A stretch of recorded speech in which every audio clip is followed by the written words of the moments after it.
dans ce roman, vous avez été bien plus loin que regarder par le trou de la serrure, parce que vous plongez le lecteur dans la réalité d'une unité pour malade difficile.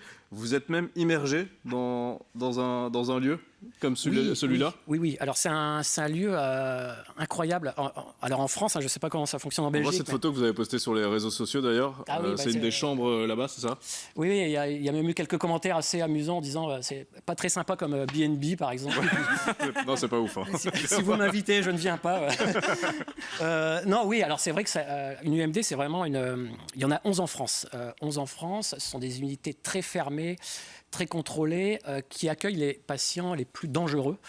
Donc qui souvent d'ailleurs ont commis des meurtres, mais c'est toujours sous le coup d'une maladie psychique en fait. Et ce sont des patients qu'on ne peut même pas accueillir en unité classique psychiatrique. Et donc ils se retrouvent là-bas. Et j'ai eu effectivement l'opportunité de pouvoir pénétrer dans l'une d'elles, celle du Rouvray, donc à Rouen, à côté de Rouen. Et vous êtes resté plusieurs jours? Oui, je suis resté 3 jours. Dans une petite chambre comme ça? Oui, alors je n'ai pas logé à l'intérieur, je vous rassure. Et j'ai pu en sortir, ce qui n'était pas évident, parce que vu les questions que je posais, ils ont eu un peu peur pour ma santé mentale. Ils se sont dit, lui, il nous pose des questions bizarres, on va peut-être le garder avec nous. Mais non, j'avais beaucoup d'appréhension, parce qu'en fait, il y a très peu de reportages sur ces endroits. Et quand il y en a, en fait, c'est beaucoup de reportages à sensation où on nous montre des gens qui ont commis des choses abominables et qui sont en train d'hurler, de frapper contre les murs. Et en fait, quand on est à l'intérieur, on se rend compte que c'est très différent de l'image qu'on en a.